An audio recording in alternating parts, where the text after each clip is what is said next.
Okay, so I'm currently recording the scene inside the couple scenes inside the shed for the Evil Side of Nintendo Episode 2 Consumer Neglect. Someone's dog's outside. Oh, I got freaked out. Okay.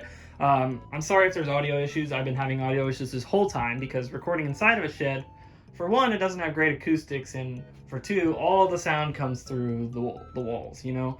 So we've got air conditioners outside, we got bugs outside. It was just raining, it's finally stopped. But there's just a lot of stuff to think about, plus people walking by and being like, what the hell is that guy doing? But anyways, that's something you just gotta ignore. This right here is actually the sweatshirt that the therapist was wearing in the final scene of the Evil Side of Nintendo Episode 1. The final scene that he was in, I mean. So I decided to put that on the floor. One, because it's hot out right now. I'm not going to wear that inside this shed that isn't air conditioned. And two, because, you know, give a little context to, you know, he hasn't changed his clothes since he was kidnapped, blah, blah, blah, blah, blah. So, yeah, that's that. And then over here is the script, and obviously the saltine crackers. This one broke, so I switched to this one. The script is supposed to be open, but Wi-Fi isn't the greatest out here, so I'm going to have to probably walk up to the house to get the Google Doc to load again. But yeah, main thing I've been struggling with is audio issues. If we just open this door and go outside right now, there's just a whole lot more noise out there than there is in here. So what I originally wanted to do was record the scene with Mr. Nintendo peeking through the door, right? But I realized there is no perfect scenario with the audio. I'm just gonna have to have the door closed and deal with the audio in post, as they all say. But yeah, I really wish that would have happened, but I guess it makes more sense that he would shut the door to prevent the therapist from escaping, so I guess it works out in the end. He does come through the door in the beginning of the scene, so that might be an audio issue anyway, but either way, it's better than keeping the door open. So yeah, that's basically what I've got going on in here. I've been in here for a very, very long time, waiting for the rain to stop, waiting for air conditioners to shut off, waiting for bugs to shut up. I just would rather not the audio sound cutty and, I don't know, really bad when it actually gets put into the editor.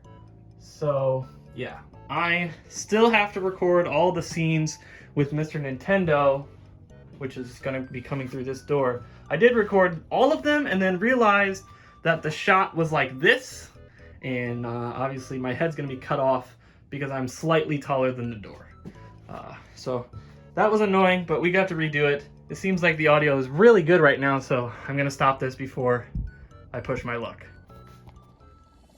So, I originally wanted to record behind the scenes footage of the news scene with Darcy James specifically during the production of it, but I somehow completely forgot to do that. So, this is what we have now. I have lazily recreated the scene by throwing the chair back on the ground and moving the stuff off the wall.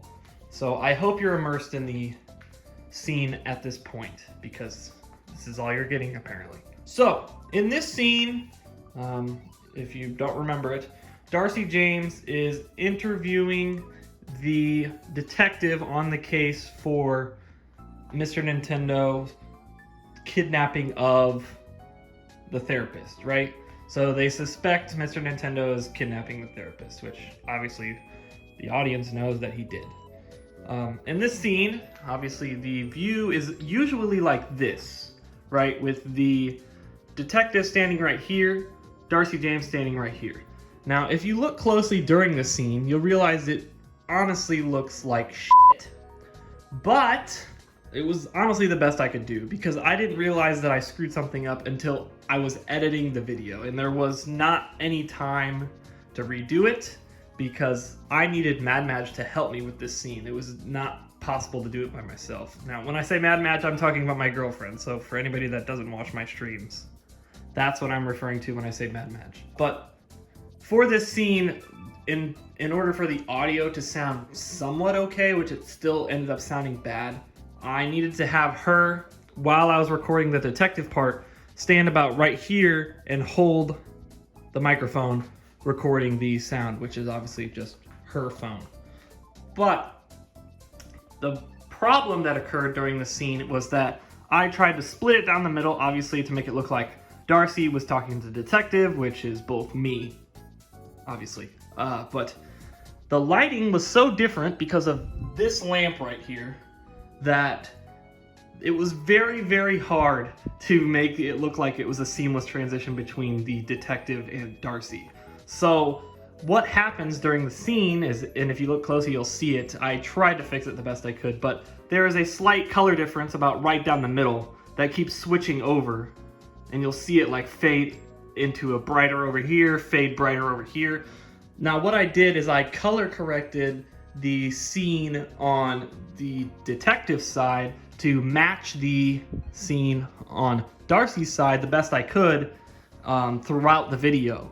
But obviously I couldn't get it perfect the whole time, and like I said, if you look closely you can definitely see that. But I think that for the average viewer you're not going to notice it, and I just told myself, oh, I'll do better in the future, because I didn't really have time to do that scene again, especially since I needed Mad Match here, and the fact that I also was already taking a month and a half to make this video. So that was a big problem as well. But I think the scene turned out great overall, and I enjoyed making it.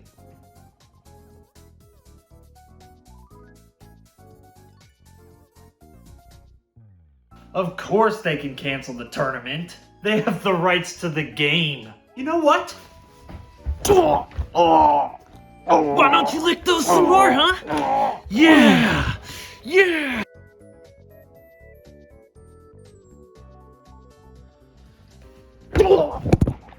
So these are all of the folders that actually were in the box that I made, because there were other folders in the box that were either empty or had random crap in it that I found in my house that I decided to put in the box just to make it look more full. But, you know, for the sake of the immersion of the video, you didn't hear me say that.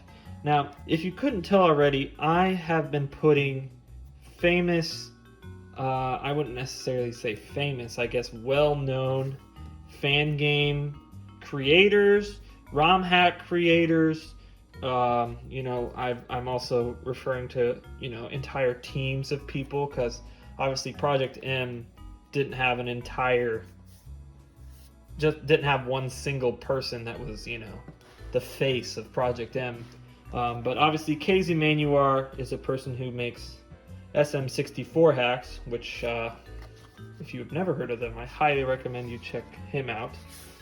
Project M is obviously the mod for Super Smash Bros. Brawl that got cease and desisted by Nintendo at one point, but I believe they are continuing to work on it now and under a different namesake. I think it might even just be Project M Plus or something like that. Matthew Storman is actually the latest victim to the ROM site takedowns by Nintendo. He ran a site called ROM Universe, and he also ran one called Love ROMs. So yeah, he was a victim of getting taken down, the ROM site getting taken down by Nintendo. He lost millions of dollars in that, but you can look that up yourself if you want to figure it out.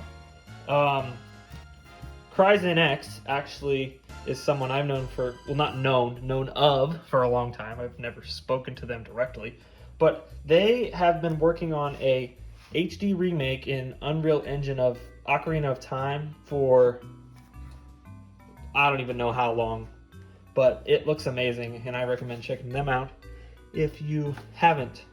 Then there's Pokemon Uranium, which was a Pokemon fan game, I believe. I don't even think this was a ROM hack. It was made in RPG Maker, if you've ever heard of that. The name kind of explains what the program does, but yeah, this was also taken down by Nintendo. And then, oh, I guess I skipped one right here. Milton Guasti is actually the creator of AM2R, which is another Metroid 2 remake, which was also taken down by Nintendo. But I feel like I'm a broken record at this point. And then obviously there's Edward Chaps, therapist, and you can take with this as you may, I guess, is what I wanted to say. I'm not gonna elaborate on that, obviously, because that would be spoiling things.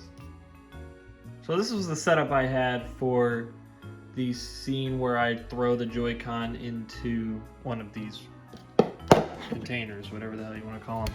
And obviously I'm doing it from this chair. But I guess that doesn't really matter, because what I wanted to show here is that originally this wasn't the paper I was going to use. I had a different saying that I was going to put on here, but I didn't use it because I thought it might have been taken the wrong way.